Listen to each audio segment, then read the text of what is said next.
Yo, what is good, ladies and gentlemen? Welcome back to the channel. We are back recording live from the mothership, and happy new year to you all. January what, 5th? We're in there now. It's back to work. So we're back in the lab, Sobieska Karate School. I hope y'all are ready for a year full of success, prosperity, excellence, progress.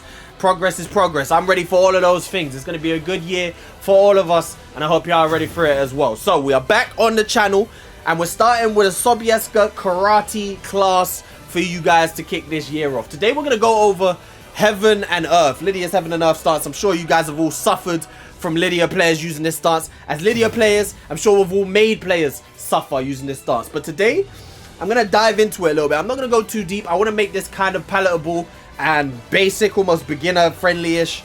And basically I'm gonna go over why I choose certain options that I choose, how I use the stance, and how I feel like the stance is really kind of underutilized and you know, not maximizing the full potential. So before we go ahead and start, I need y'all to go ahead and subscribe to the channel, bro. If you don't do anything else, go ahead and like the video, comment, all of that stuff. I love it anyway. But make sure you are subscribed in 2026. We're making a big year, bro. So go ahead and start by subscribing. We're going to be executing consistent uploads on the channel. And it's going to be good. So go ahead and do that. And without any further ado, class is in session. So Heaven and Earth. Let's go ahead and let's start. I'm going to go move by move and talk about, kind of explain, like I said, talk about how I like to utilize these. You can see I got 3 stacks active. Kind of what I'm talking about today, it ain't really going to matter, but things do change slightly. Mostly just damage values with, based on your stacks. But to go through the stance, you have Heaven's Sword at Heaven and Earth 2. You have Heaven's Cannon at Heaven and Earth 1+2. And at Heaven and Earth 1, you have Heaven's Gavel. Injustice Banish. Hey, listen, the names, some of the names for Lydia's moves are excellent, bro. Injustice Banish? Come on, bro. So yeah, so these 3 moves, and I'm basically just going through these moves in order of kind of how commonly you see these moves. And that's kind of mostly what I want to go over. I feel like a lot of these moves are not being utilized. They work very well together, and they almost bounce and balance each other, right? But what you see often, and we're going to start with Heaven's Sword, because like I said, 99% of Lydia players you face, 90% of the time, if they go into Heaven and Earth, they're probably going to play it safe and just go for Heaven's Sword. And I completely understand why you would do that, because as you see, +6 on block. It's a 13 frame mid, +6 on block.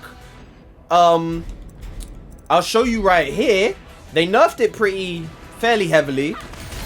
It should wall splat from about here. It will wall splat from downtown, right? Steph Curry settings. So it's a wall splat in 13 frame mid that's +6 on block. So again, you can understand why people kind of just play it safe. It also does chip damage, as you'll see here. Decent amount of chip damage. I think chip damage is overstated now. I don't think it's as much of a problem in Tekken 8 as it has been. And it's a fairly big nerf to Lydia. She still can get very big. Like, if I show you just a sequence like this, right? Like, that's crazy chip damage.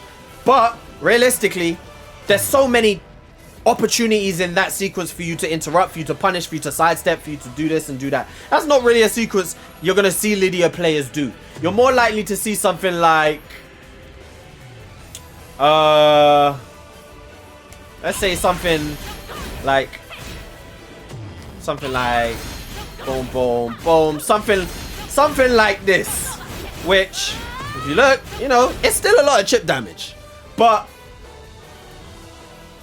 you know, it's still too much. Listen, I personally think Heaven and Earth stance is quite silly. But yeah, it's also, even in that situation, there are opportunities for you. If you know your opponent is gonna keep looking for Heaven's Sword, there's opportunities to stop them doing that. But again, what we're getting at, I see why a lot of people do this, but if you consistently throw out Heaven's Sword, I feel like you're not... First of all, you're not maximizing Heaven and Earth, but it's also just not... For me personally, when I fight Lydia's, this type of stuff, like the chip damage doesn't scare me. A lot of the stuff Lydia does in these type of situations, even like at -6, if I'm facing Lydia at -6, she's just done Heaven's Sword. And then what? And you know, even at +6, Lydia is not scary in my personal opinion. I know you guys, I'll be honest again, a lot of people don't know this matchup. Go out and learn this matchup. But like, what's she gonna do? She gonna down back free me? Oh, I'm trembling in my little boots, bro. Like, don't down back free me, please. Like, let's say she lands a down back free. Oh, 20 damage. I mean, if it's not clean hit, which it wouldn't be, 17 damage. And now, the way I look at it is, whenever she goes into horse stance, I now have an opportunity to kill her because she takes a risk in every move she does, right? Interestingly enough, the frame trap is the least risk she takes because it's only -10. Whereas if I do something like that, I could get floated. If I do something like that, I get launched. If I do something like that, I could get sidestep launched. So like, even at -6 against Lydia in neutral, I don't find any of it particularly scary. Like, my advice against Lydia is to just hold whatever she's throwing at you. Just block. It's really not that scary. So if you are sticking to this option, I no longer have you're never gonna land Heaven's Sword because I'm not gonna duck. Why would I duck if you consistently just do 2? It doesn't really make any sense. So the way I use this move is a primer, basically. This move is a primer. I will use this like everyone else uses it to play it safe. If I don't want to take any major risk, for example, if we're in a situation where I have a life lead, I have a big life lead, maybe time is running out on the clock, I don't need to take any risks, I'm just going to keep applying pressure, I'll use a move like this. Also, again, in a similar situation, playing it safe, because the risk is so high, right? At the wall, you get that wall splat, you get a full combo. There's situations like that where I'll use Heaven's Sword. If I don't particularly have any reads going on, like immediate reads on my opponent, again, play it safe, go for Heaven's Sword. And that's where Heaven's Cannon comes in, because I use Heaven's Sword, and I believe this is how you're supposed to use it, kind of program your opponent to not duck, because in my opinion, you want to be using Heaven's Cannon. I feel like a lot of Lydia players don't use Heaven's Cannon enough. Again, they play it safe over and over again. They'll take the chip damage, and they won't use this. They'll maybe use this once in an entire set, maybe. And I think one thing I've learned playing Lydia is you have to take the risks. Lydia is a character who takes a lot of risks to get her game going. And earlier on in my time playing this character, I kind of tried to avoid risk a lot of the time, even with using down back free. Big risk move, but it is so good and so important. You kind of just have to take the risk, and it's the same with this. Risk reward, not great. 41 damage, which is decent. This is at 3 stacks, so usually it's going to be a bit less. 41 damage, you know, it doesn't necessarily reset neutral because your opponent's on the ground. You can still run up and apply pressure, but it's not like you get any real O-key. It doesn't do too much. And obviously you're running the risk of being launched. So the risk reward, not great, but it is worth taking the risk because especially with it operates essentially the same as a low. Okay? Where, again, you have to duck it to beat it. Your opponent has to duck. You're going to risk eating mids.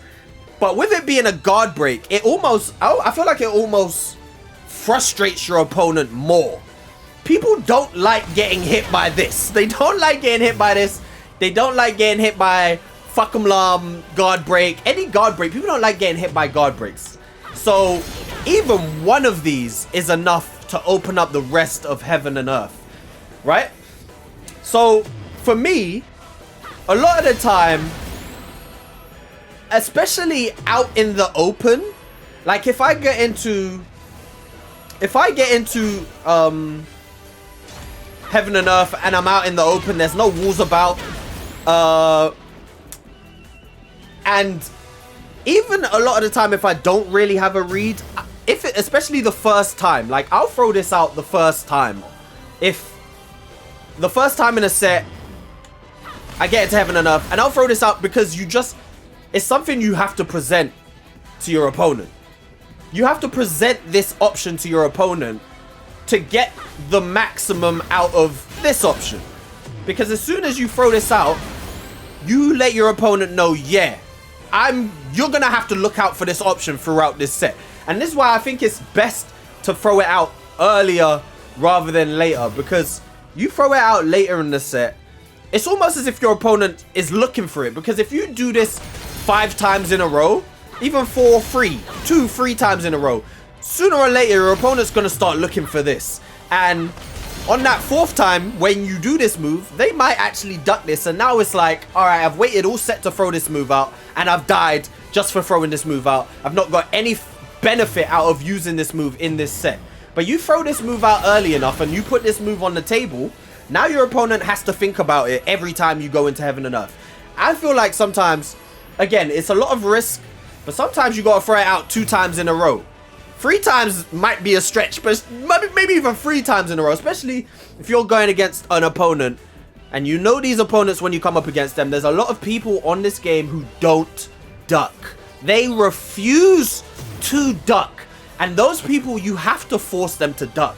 So sometimes you throw this out 2, 3 times in a row. You get the use out of it. And then again, it just opens up the rest of the game plan. Because now if you throw this out and your opponent ducks, even better, right? Because again, you get reward when your opponent blocks this regardless. +6 is reward. Reward is reward. You get chip damage. That chip damage looks... Look, okay, because I don't have how... Alright, cool. I don't have a generation on. So you get reward, but then if your opponent happens to duck, again, that one time when you're at the wall, the one time you're at the wall, if your opponent happens to duck that one time, now all of a sudden, you know, now all of a sudden, I'm getting 100 damage because my opponent remembered the times I hit him with the unblockable and ducked at the wall. Another time I actually like to use this is at the wall, because as we've mentioned, this option is very scary at the wall. Like I just showed you, you could get up to 100 damage at the wall if your opponent happens to duck.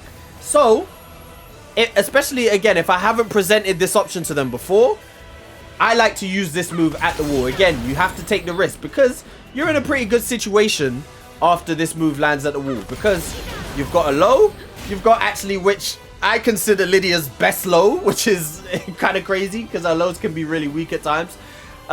It's only -13. You have this option right here at the wall. Your opponent just has to guess on wake up, because you can also just go for a back one where if they duck, you get another wall splat. So this is a good opportunity to use Heaven's Cannon. So generally when I like to use this move, I like to use this move to just introduce as early as possible, really, to introduce this option to my opponent. Get into their head that at some point in this matchup, you're gonna have to duck. I like to use this move to kind of initiate comebacks sometimes, because I'll get to where that is kind of useful. Like if I find myself in a situation where I need to force a comeback, sometimes I'll throw that move out again, especially if it's against an opponent who doesn't duck much. You have to use this move a lot more against an opponent who doesn't duck much, in my opinion, because you have to, again, you have to get the most out of these other options, and your opponent needs to duck for you to get the most out of these other options. So generally I'll use Heaven's Sword to play it safe, especially if I want to put pressure, especially if, and this is the one time where I'm going to mention the stacks. If I have 3 stacks, I'm much more likely to go for Heaven's Sword, because I'll have a lot more heat bar to utilize and I can actually start to apply that pressure. Whereas if I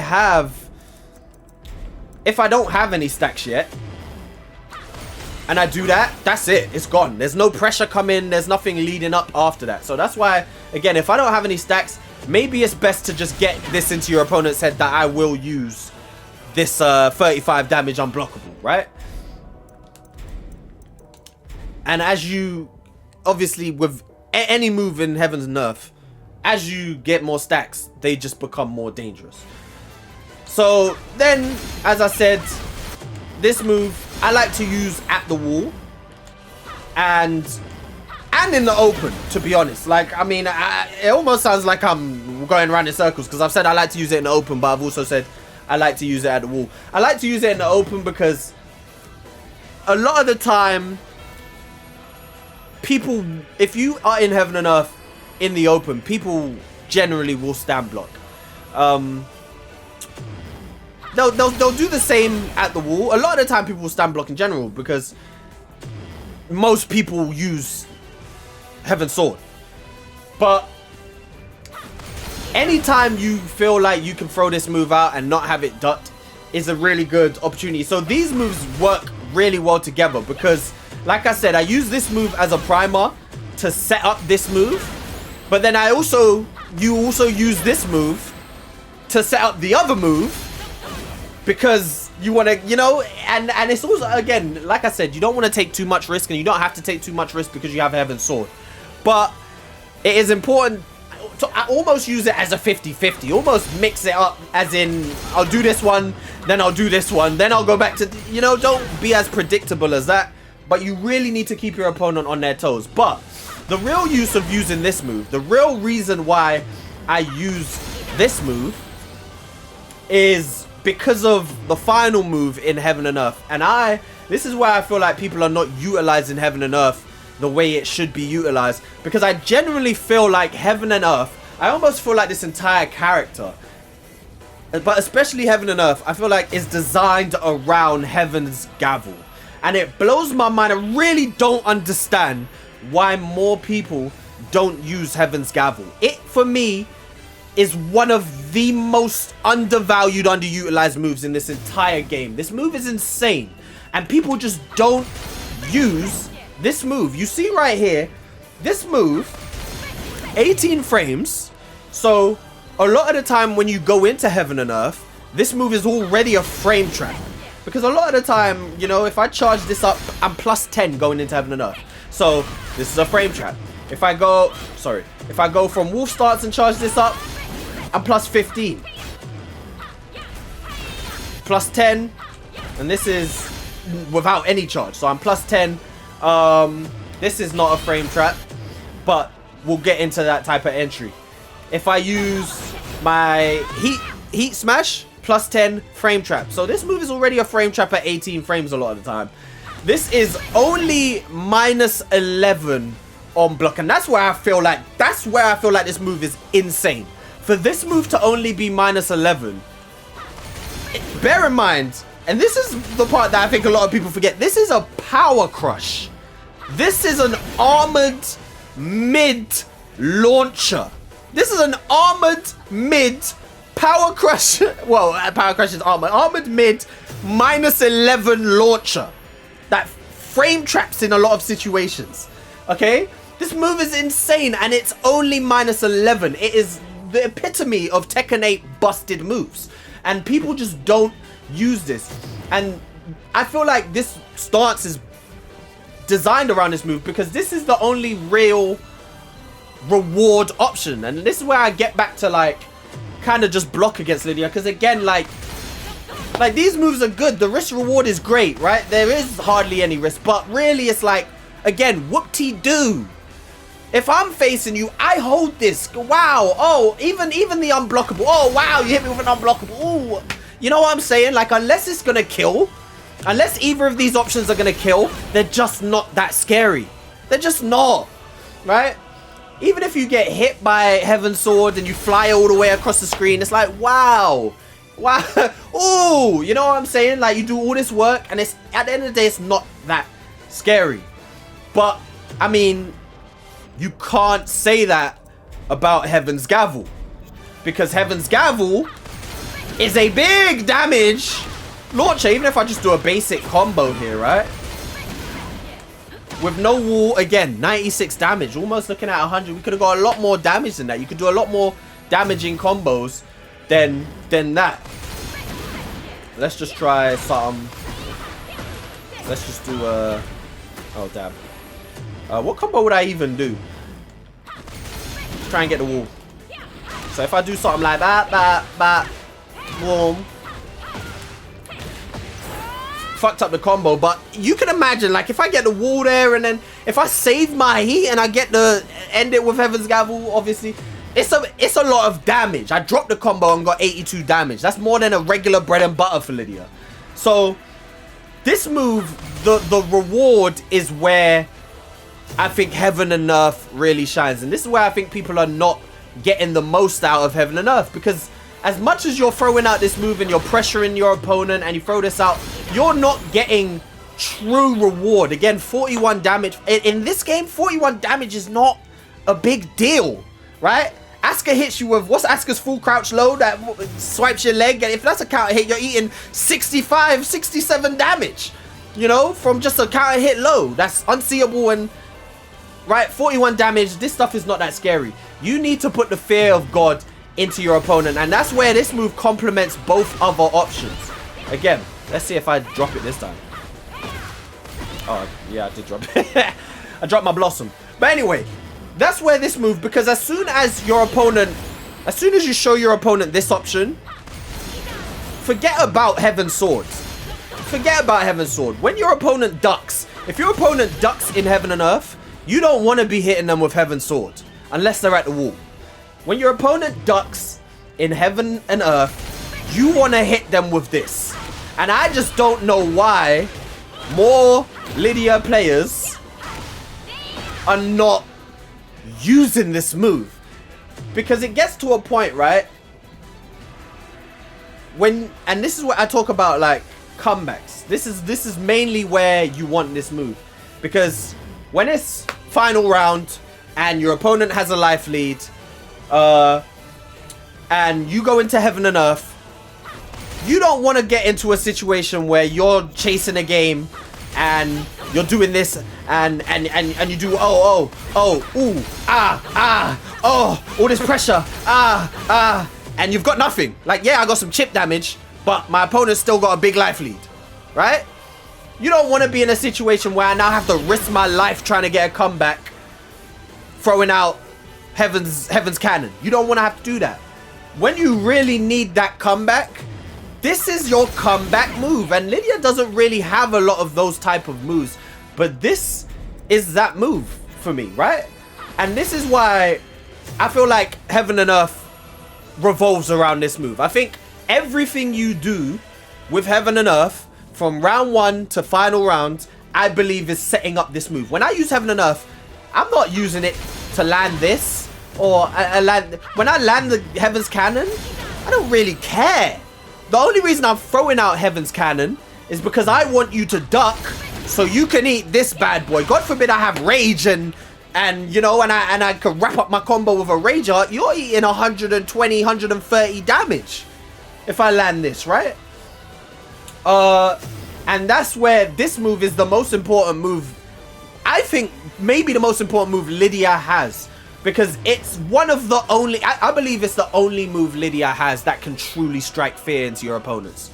I don't think, like, as much as people complain about this stuff and I don't think any of these moves really scare any opponent, especially any opponent who knows the matchup and who knows to jab float you after a forward 2 or to dick jab or sidestep right block or any, you know, none of these moves are really scary. This is the only really scary move Lydia has, and I think that people should be almost building their entire game plan around trying to land this move. I don't the fact that people don't use this move blows my mind. Again, the fact that this is minus, she didn't block. Why didn't she block?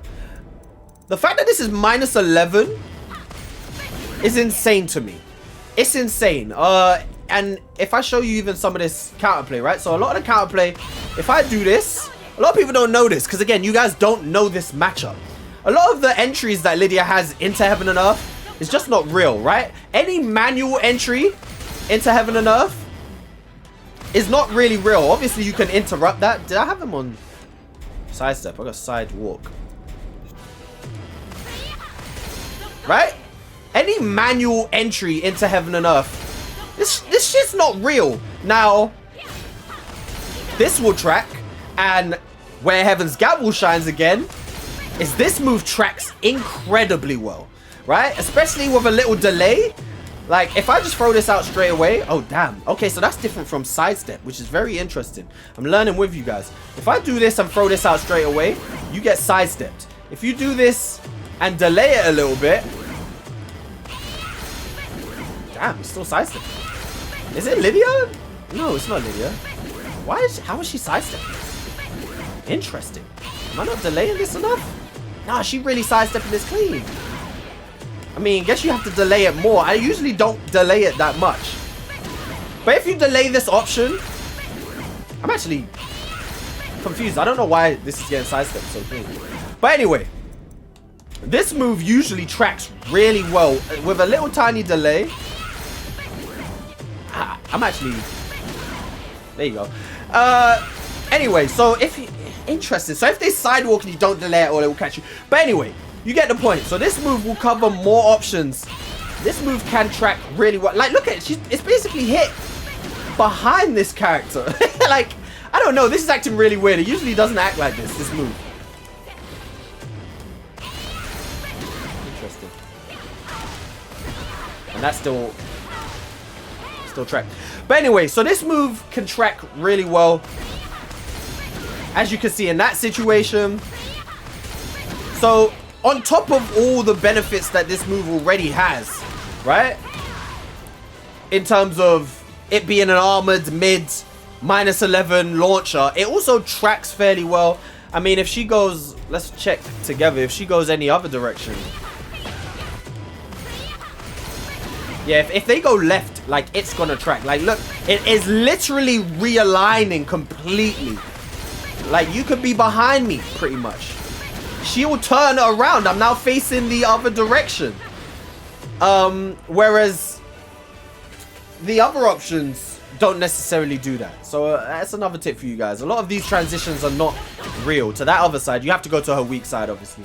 But this is where the main focus. Heaven's Gavel is the main focus of Heaven and Earth for me. And I feel like not enough people are really using this. I feel like anytime you throw this move out, it needs to be with setting your opponent up for this move in mind.